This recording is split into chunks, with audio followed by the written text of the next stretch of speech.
Welcome YouTubers to this video tutorial. In this video we'll show you how I build this product shopping cart without using React, Angular, Vue with Svelte. And the question is, can I build it? How many lines will it take? Actually, how many kilobytes will it take to build something like that without a library? I will put a link in the video description about the same card that I built last week with Svelte, because it's actually the smallest library, this is Svelte here. And I will show you throughout the video how many kilobytes it took me to build it with Svelte and the benefits I get by building this little demo without any libraries. And actually I have the demo here. This here is what we will build today. You have the items in the cart, which is 0. You have the products, and you can buy any product you want. You can increase the quantity of the products. And as soon as you increase the quantity here, you can see that the quantity of the items in the cart also increases. Or if I decrease the quantity decreases as well. So we'll do 2, 3, and 4 here. So we have 9 items in the cart. I will remove this item here. We have 5 elements. We have 2. We have 0. So this is what we're going to build with plain JavaScript Vanilla.js. And this is what we built last week with Svelte. Remember, the video description is going to be at the bottom of this video, the video link. And during the video, we show you how many kilobytes it took me to build with Svelte and how many kilobytes it's going to take me to build this without any library. I have already created this folder. It's called cart, no libraries. These 2 elements you see there, that's just for my presentation, so don't mind them. Go ahead and create a folder anywhere in your computer and open it via your browser over here. So I'm going to point to that folder, which is this here. Let's see, localhost /cart-no-libraries. Let's do that. No libraries. So over here is where I'm going to create the files. The first file we need is the index.html, and over here we're going to have our plain HTML element. Let's create here a title. Let's call it cart, and this is just for testing purposes. We will say cart. We save it, we reload, and then we have the cart in there. Let's create a page right away. If we need the products, you can see here that's the demo. So I'm going to create the, let's start from the top actually. Let's create the address bar. So over here I'm going to create the nav bar. Sorry, no address bar, the nav bar. I'm going to create some demo links. These links are not going to be used for anything, but it's just for you to understand that these will be the different pages that you could navigate through your page. And I have the home, I have the contact us. So we say contact here. We save, we reload, that's the general idea. And then we have the items in the cart. And over here, we should have 0, 1, and this will change accordingly. So if this element is going to change at some point, or we're going to reference to this element, what we should do here is create an span. And we give it a class. We could give it an ID. For now, we're just going to give it a class. I will call it items in cart. And I'm going to hard code 0. And this is what we have as the items in the cart. I just zoom in there for you guys. Let's continue with the products. If we have the products, I'm going to create a div with ID products. And I can give this an ID of products because that's going to contain all my products. And I'm going to just throw here an H1 that says products. Save it, reload. And let's create some products here. Each product, if you're used to libraries, then you know that you need an array with products, for example. Here, we don't have an array of products. Pretend that the data that I'm going to code now comes from a loop in PHP or Node.js. We have a database, we connect to it, and then we loop through the elements, and then we create each of the individual products. So the loop will create this product, and I'm going to go ahead and give this product an ID of 1. If you have done web development before, you know that you should never give an ID, you should never start an ID with a number. I'm actually going to do it in purpose so you can see how you can reference to it from JavaScript when you have an ID that it is starting with a number. So I'm doing this in purpose, and I will just hardcode here the ID. I don't give an element ID or an element class to this ID because I'm not going to be doing anything with it. So I just do the ID there so you can see that that's product 1. Let's create a div for the name of the product. The name will be A.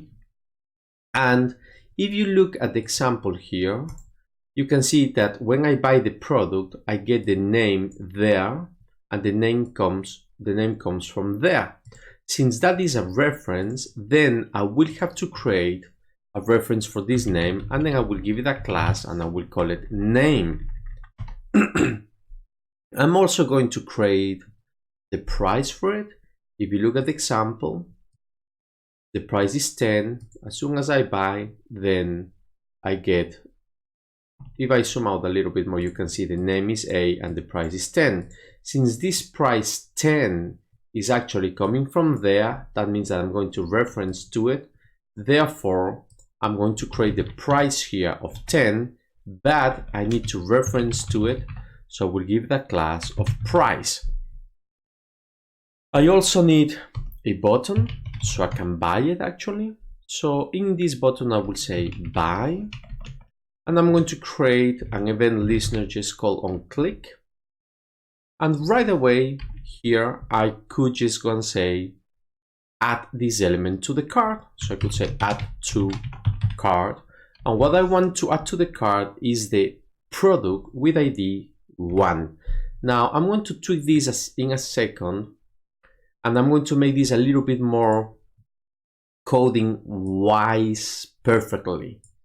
Because if you have a lot of elements in your JavaScript, a lot of code, you need to somehow put each element internally in what you could call a class, each function inside a class, but I don't do classes here. I'm going to build this with a component.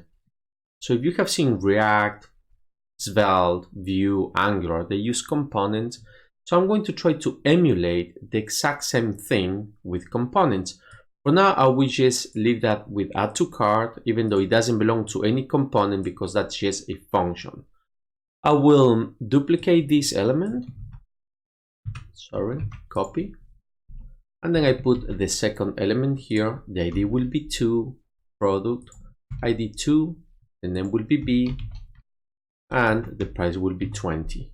If I want to add this product to the cart, then I will say that I want to add the ID of 2. I save it. This is not indented correctly. Let me make it look good.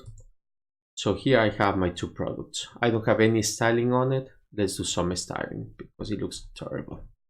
So let's go here and let's add a style to the app.css. Let me build the app.css. And let's keep it as simple as possible. Let's say that we're going to take all the margins away, all the paddings away, and let's do the box sizing to be a border box. What I'm interested in is styling actually the product and each of the individual product. So I'm going to style the products. Don't mind too much about the styling, guys. It's not a big deal. So I will say that this is 90 view width, and let's give a padding to it of 10 px. Now let's style each individual product. So I will say from the product, I want to select the product by class, and over here I'm going to say that the product is going to be a grid element. So we're going to display this as grid, and grid template columns. You can see that I need 4 columns, 1, 2, 3, 4. So I will do just one var. I could just repeat them, but I'm just doing this quickly. So those are my products. All right. So once we have the products, when I click on buy, I need to add this product to the cart. Let's create the JavaScript element, app.js, and we need to link to it actually, before I forget it. Let's link it always just before you close the body. Your JavaScript should come. I know that the big guys, they always put it at the top. You should never do that. Never at the top of the file, always at the bottom. And then I forgot src app.js. Let's go to the app.js and let's do a quick check if I'm pointing correctly to it. So I see the letter X, which is that letter X there. That's fine. Let's leave the console open, just in case we get some errors here. Now let's go back to the add to cart function here. Imagine that you have a lot of functions throughout your JavaScript file and somehow you need to organize them. Imagine you have users, you have products, you have cards, you have classrooms, you have cars, whatever you can imagine. What I usually do is I identify my main component and then I actually create a component for it. So over here, I'm going to create the component for the card because that's what I'm interested in. So we say let com card. You can call this whatever you guys want. I call it com card because that's the component for the card, and this is going to be a JavaScript object. This is not a JSON object. It looks like it, but it's a JavaScript object. Actually, now that I mentioned this, I will make sure to make a video in the future what is a JavaScript object versus a JSON object, because those are two different things. Right now, here, I'm building a JavaScript object. I will make the video in the coming days, so subscribe, like the video, and get notifications. As soon as I am done with the next video, you will know about it. In the com card, what I need to do is when I click on buy, I need to add this product to the card. So let's create a function here. Let's call it add to card. And over here, I'm going to create a function. For some of you, this is the first time you see this. Yes, it's because this is a JavaScript object. In a JSON object, you cannot create functions internally. JSON is not invented for that. And even though if you could pass this to PHP, C#, Java, this would not work in the other computers running the different code that's not JavaScript. So this is a JavaScript object. When you add a product to the card, you will need to pass the ID of the product. I'm going to do it in this way. So once you pass the ID, I need to check if the product is already in the card. So when I click buy, I need to check if the product is there. Before I forget it, guys, this is the com card. I copy this.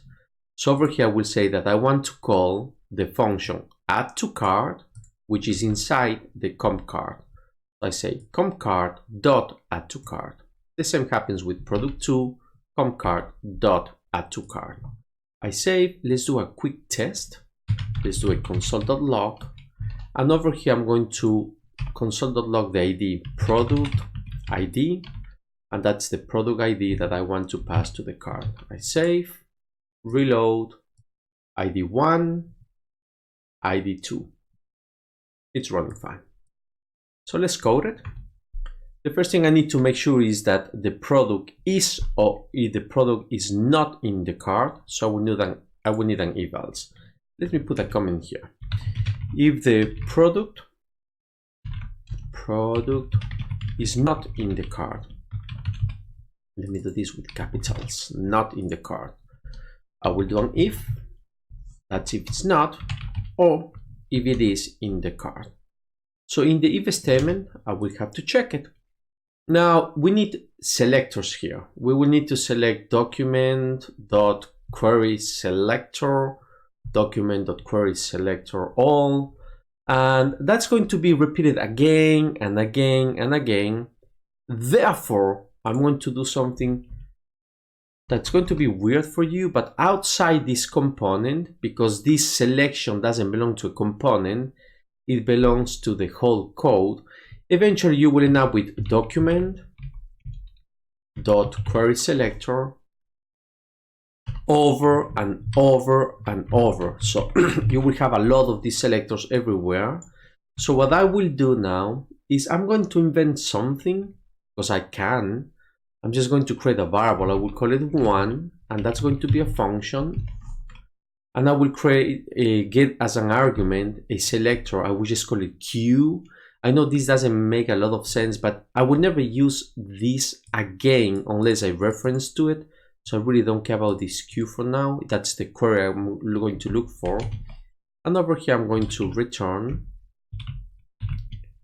document.querySelector. And then I will select whatever the query I pass to this function as the argument. That will be it. And that will select me one element and one element only. But I also know that sometimes I need to select several elements. So if I select one, I could say many, but I just don't like this. Let me call it all. Yes.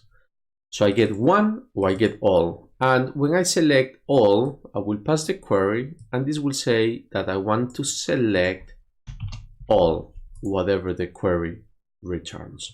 So these are going to be my two helper functions. So I do not need to write this or that over and over and over.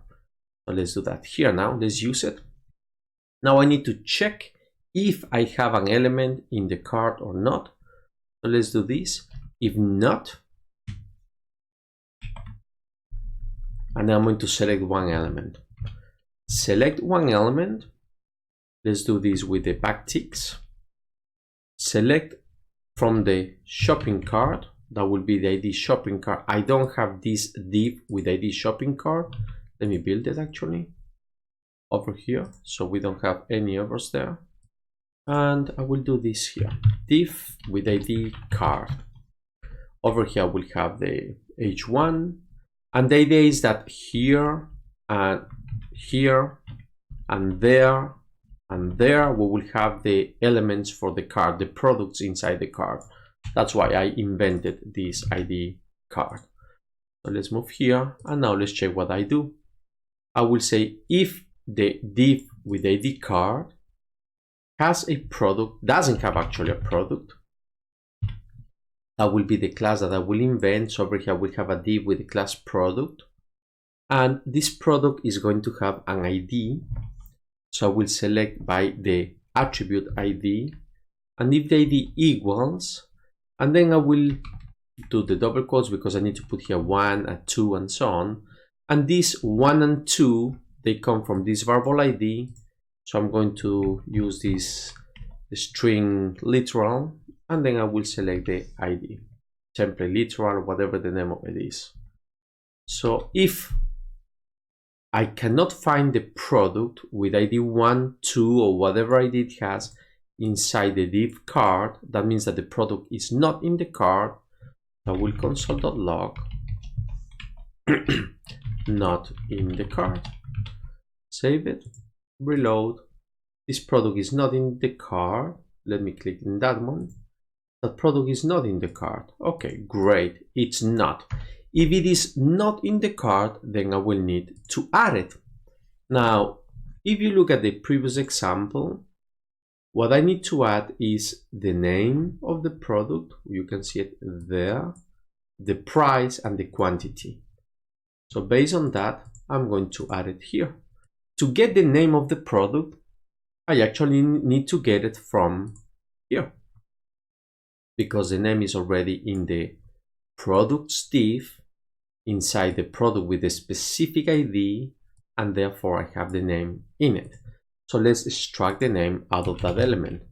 So we'll say the name equals, again, I know the ID of the product, therefore I can point to it directly, and I have only one product with that ID, and I said one product, so I can use the one helper function instead of writing document.querySelector, right? You get it there.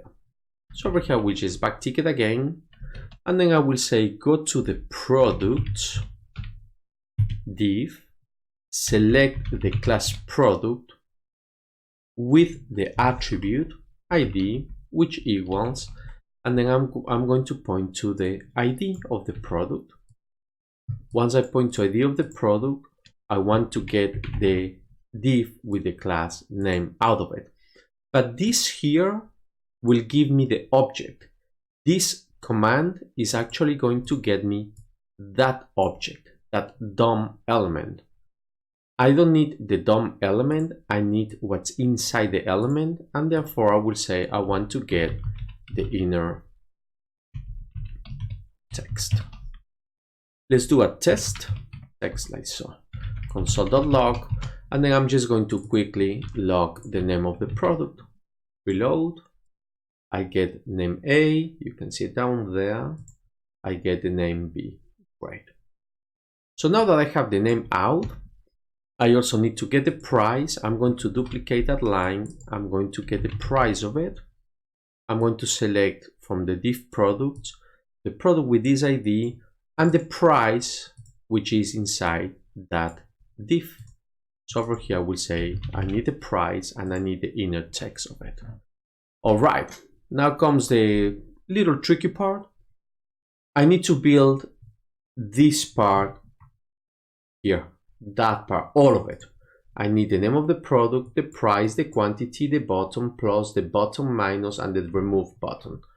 So to do that, I'm just going to build here a simple let variable. Let's call it HTML product.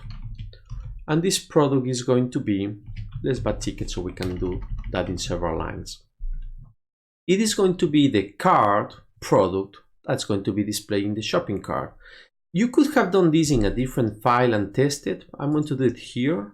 So I'm going to just create the div. That will be the div for the product in the shopping cart, and then I close the div. This is really risky, guys. I may get into bugs with this. You should never code it like so. You should just create this externally and test it, but I'm going to do it here because I have previously done it. So I think I can rebuild it. This product will have an ID, and the ID of it is going to be the same ID that I pass in the shopping cart. Now, this is going to have the ID of 1, and you also have the ID of 1 there. There's a rule in HTML that says that IDs should be unique, but I'm doing this in purpose because I want to demonstrate that if I point to the product's ID, and then I point to ID 1 inside the products, then eventually I can point to the card ID, which is unique.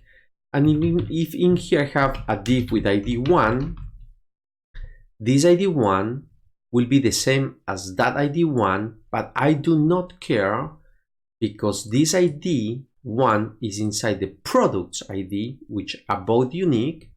Well, this is unique, and whatever is inside this product is also going to be unique if I reference via these products. So if I reference via the card ID to this ID, then the DOM, then the HTML will know how to select the correct element. So therefore, I'm going to call this ID also 1 or 2 or whatever the ID is. And this is going to have the class of product. Now again, this product here has the exact same class as the product there or the product there, but I don't care because whenever I style or reference to this product here, I will know that that product belongs to the div with the ID card. So I make them unique via the parent that is unique. Okay, so now let me create here a div. I don't have auto completion or anything here now because I am inside this string.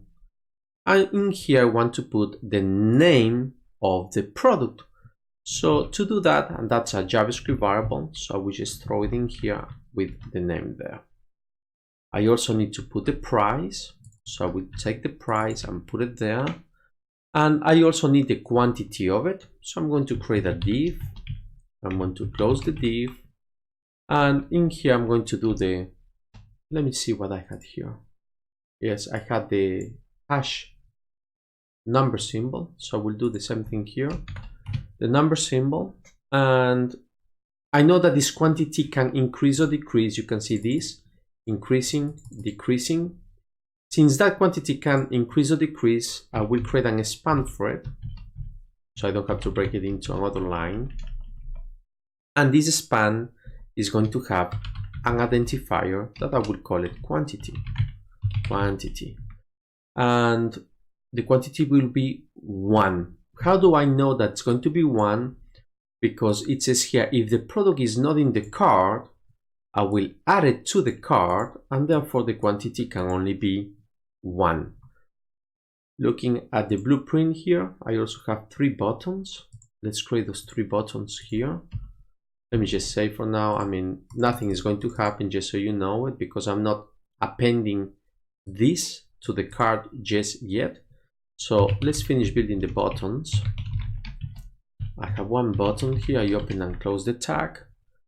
The button will have the plus sign. The next button we will have the minus, and the next button we will have the remove.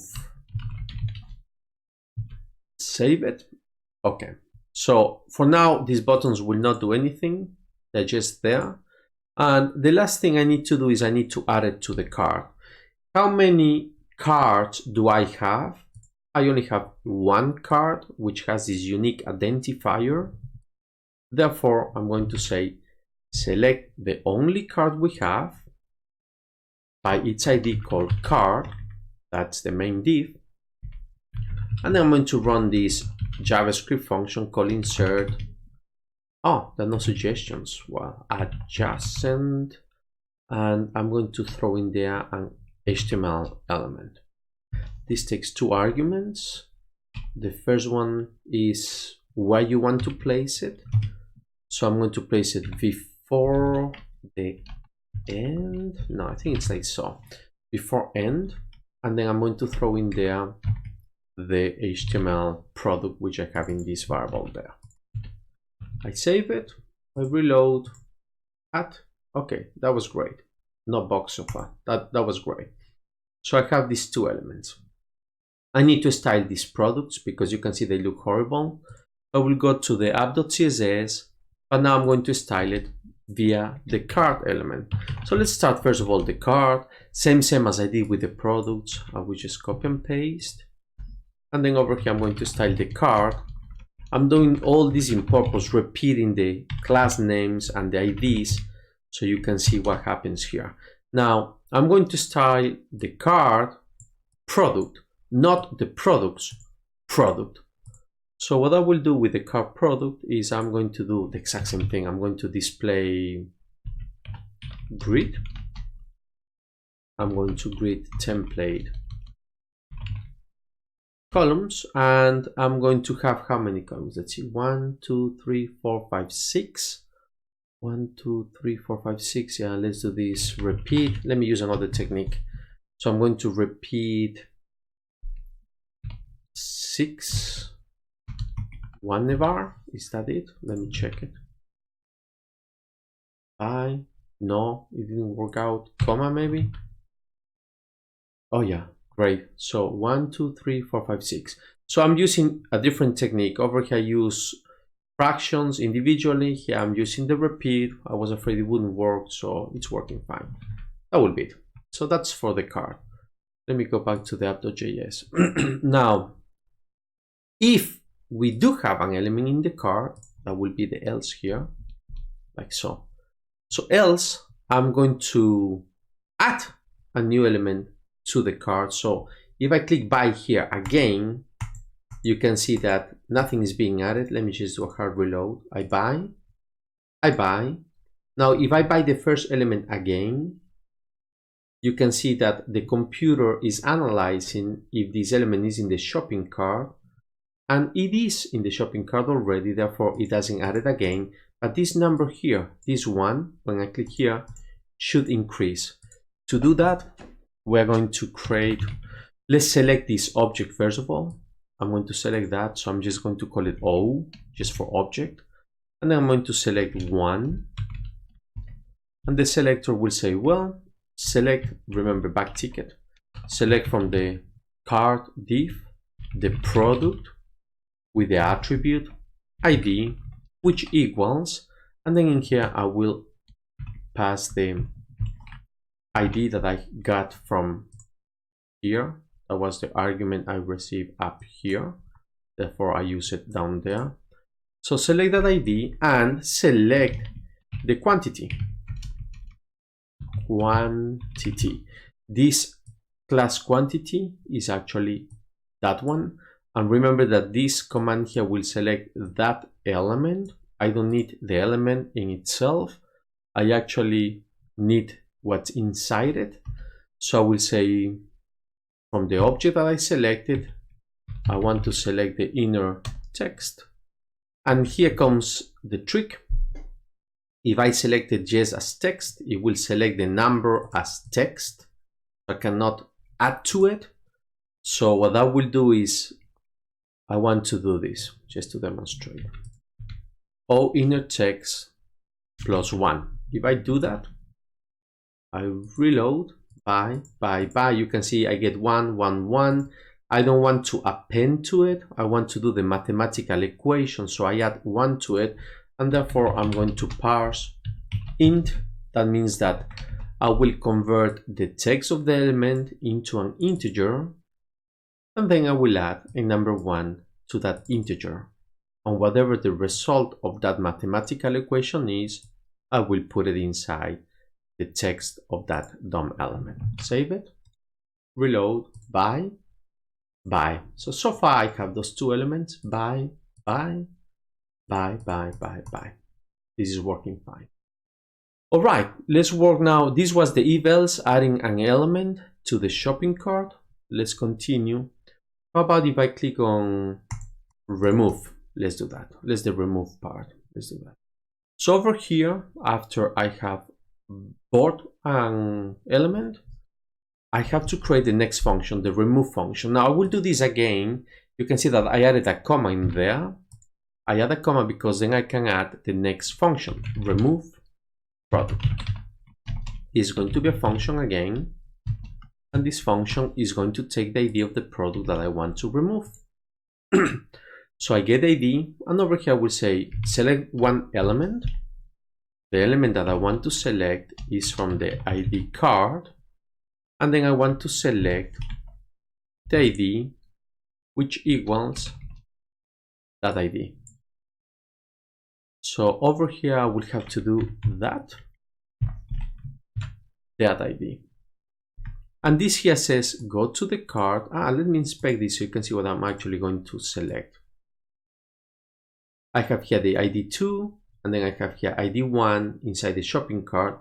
So I'm saying, if I want to remove a product, pass me the ID of the product, go to the cart, and select the ID 1. So this will be the ID 1. That will be the div I am selecting. And once it is selected, I want to dot remove. This is a JavaScript function for the HTML part, remove. Let's save it. Let me do, oops, that. Hey, that. Let's reload. Bye, remove. I don't see anything. Let's go to the console. I will do this again. You can see there's nothing there. Well, remember that when I click on this button, I need to call the remove product function. If you look at this button remove, I'm not calling the function at any time. I'm going to call it now. On click, and the remove function is inside the com card. So I will do this com card dot remove product. And what I will remove is the ID, or I will pass the ID of that product, and that's the ID I'm using all over. So I will pass that ID. When I click on the button, call the remove product function, passing the ID, this function will get ID and hopefully will remove it. Bye, remove. Okay. So that was the remove function. Let's go to the next function. Let's do the plus or minus. Let's do that one. So I will do a comma here. I create the next function inside this JavaScript object. Let's call it I'm going to be able to add or remove, let's call it set quantity. Set quantity. Maybe it's not the proper best name for it. Maybe I should call it update quantity. Okay, let's leave it as so. Function. And I'm going to set the quantity. Now, in here I can increase or decrease the quantity for each individual shopping cart product. So we need two elements, the ID of the product that I want to increase or decrease the quantity, and then the number. So if I click on plus, I will pass a number 1 to it. If I click on minus, I will pass a -1 to it. Let's select the element. Let's let O equals, and then I will select one element. Remember, back ticket again. So I will select from the shopping cart, which is unique, the ID attribute, which is going to be the ID that I pass as the argument over here. And I want to select the quantity element. So this here gives me an object. Now let's do this. If I'm thinking that when I go forward, I don't see any issues, plus, I will go 2, 3, 4, but when I go minus, I should not go below 1, because if I want to go below 1, that will be 0, then as well I could just remove it. So I will create here an if statement. If, remember the object contains inner text which has to be interpreted as an integer, parse int o.inner text. If the inner text is 1, that means that that's the minimum number I can go to, and let's pretend that I'm going negative with the minus, and the number that I'm passing is the same as -1. If that's the case, then I will just not do anything. I will just return. So if I have one element in the shopping cart here, oh, sorry, if the element has one unit, and then I go minus again, then I should just return, so I never get to 0. So I'm blocking the minus when this is 1. And if that's the opposite, then I will say that o.inner text. That means that I'm going forward, increasing the quantity. So I will parse int o.inner text plus the number I pass. In this case, the number will be 1. I could just have code 1 there, but I will just say plus the number I'm passing. And that will be it. Oh no, I cannot hard code 1 here, because imagine that I have 10 units here, and then I go minus, and I always do +1, then I will never go lower than 10 to 9 to 8. So this has to be plus the number. So if the number I pass is 1, this will be +1. If the number is -1, that will be -1. But if I only have one unit in the cart, in that specific product, and then I want to go below 1, I will just return. Okay, it makes sense, at least for me. Let's reload by, nothing happens here because these buttons have not been coded with any call on the onClick. So here we'll say onClick, and let's call the comCart dot, and here we're going to set the quantity. The quantity takes 2 arguments. You can see it here, an ID and the number. So that will be the ID. I copy and paste it, and this is the plus, so I will do the number 1. I will copy this on click event, and this will be the same ID with the number -1. I save, reload, bye, 2, 2. Hey, what happened with my minus button here?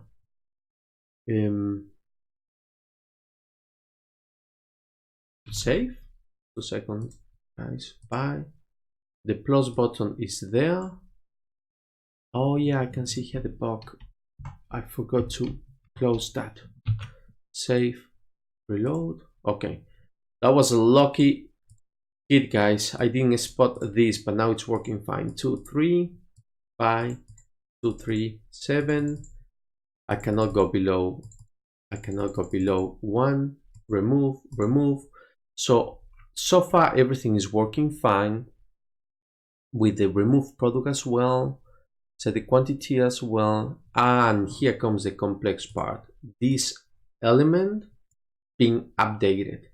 When I buy, it should be 1. I buy, that should be 2 because I have 2 units. If I say plus plus plus plus 3 plus 3 6, this should show a number 6. To do that, you can see that I have in my navbar these items in cart, and that's what I need to update. So I'm going to create a function here that will update that counter. I will call it, let's call it compute items in cart. Now this name is really extreme, compute. The reason I want to call it compute is because if you were using a library, a framework, that will be a computed property. That means that it will automatically do something for you. But since this is plain JavaScript, nothing happens automatically. And I somehow love that.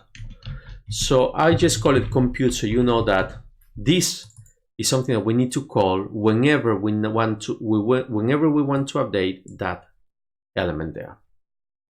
Okay. So the first thing we need to check is if we have any products here in the cart. If we don't have any products in the cart, this should be a 0. Let's do that. If. So we're going to select all. Now here comes the all function. If you have forgotten about it, this will select me all the elements. So I will say if all back ticket.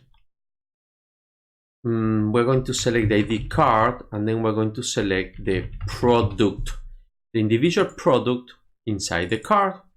And if the length of that selection equals 0, that means that we don't have any products in the card. So I will select this individual element, and that is with the function that we invented, 1. And I'm not going to backticket this time. I'm just going to be using single quotes, so you can see how that also works. Items in cart. I select items in the cart, and then I will set the inner text to be 0. Once that's done, I will just return. This happens if there are no items in the cart, like now, for example. So whenever I want to run this computed property, which is not computer, I'm just making that name up, right? So this will be a 0. Else, you don't need to do an else here, just so you know it.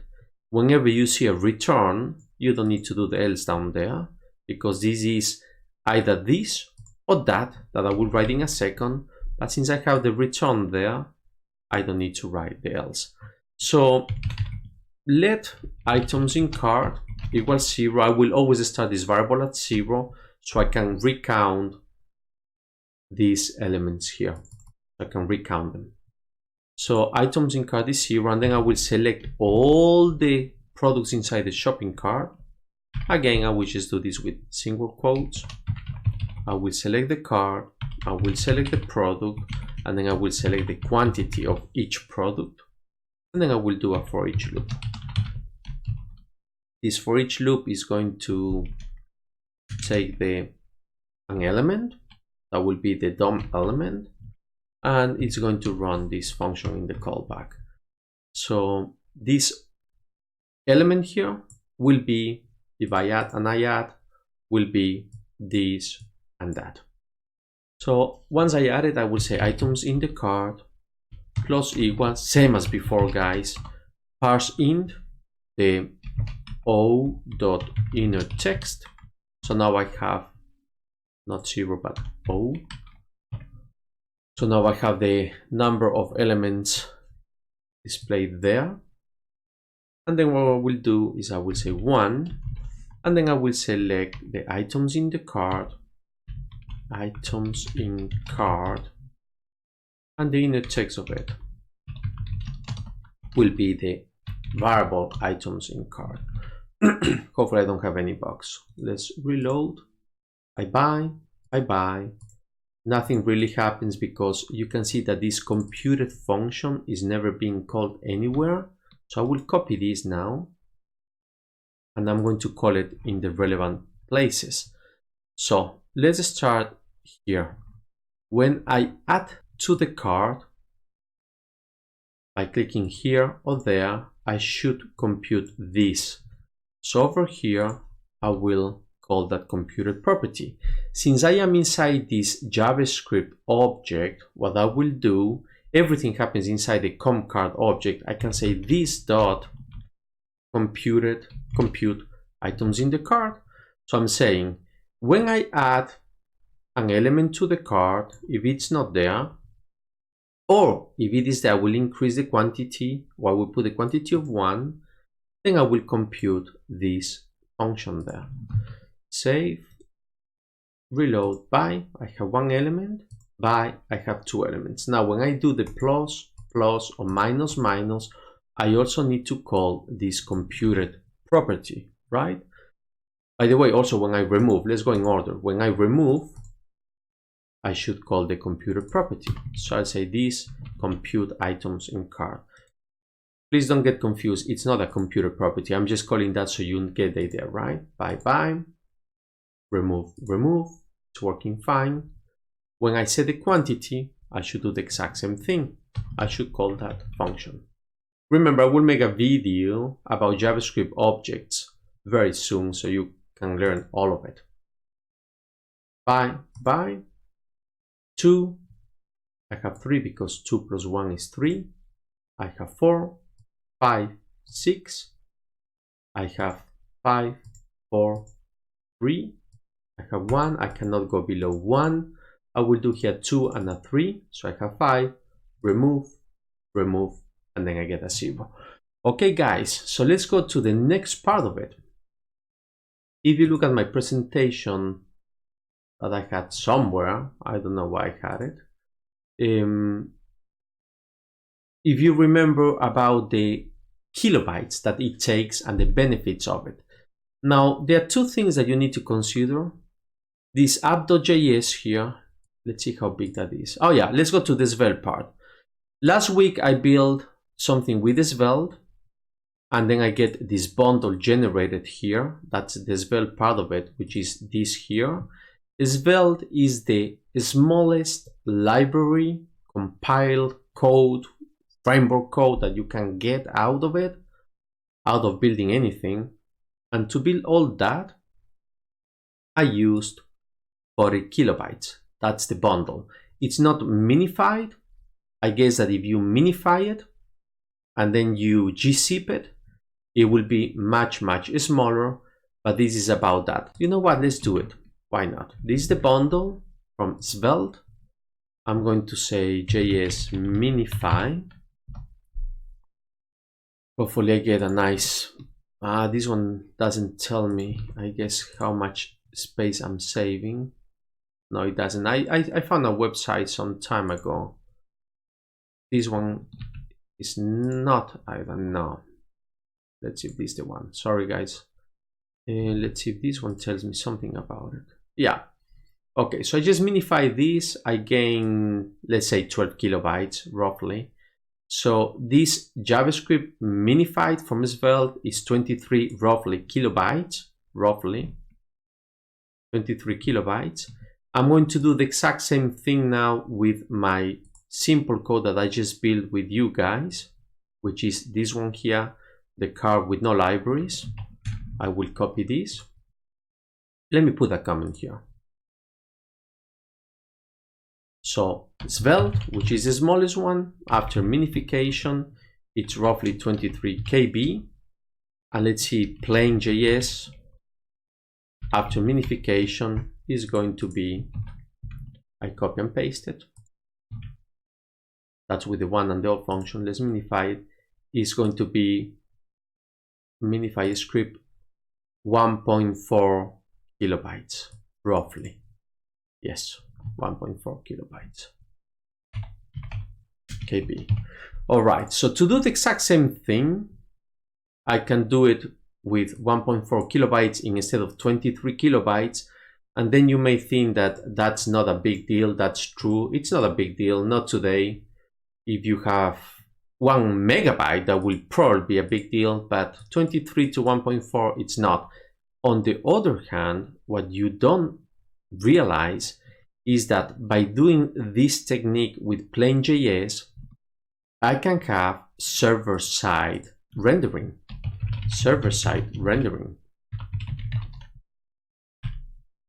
All this here, you can render server-side, and when you go to the front end, you can still use these elements that were rendered server-side.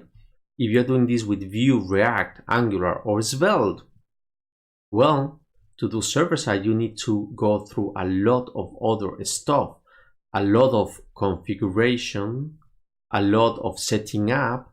You most likely will need Node.js. With this plain JavaScript that I just built, you don't need to have Node.js. You can do this with PHP, you can do this with Python. So there are a lot of things to consider. I know that many of you are fans of libraries, but I try to keep away from them whenever I don't really need them. To build something like this, I don't need that. So please guys, consider how you code. In the next video I will do, in the coming videos, I will do the JS objects as mentioned versus JSON.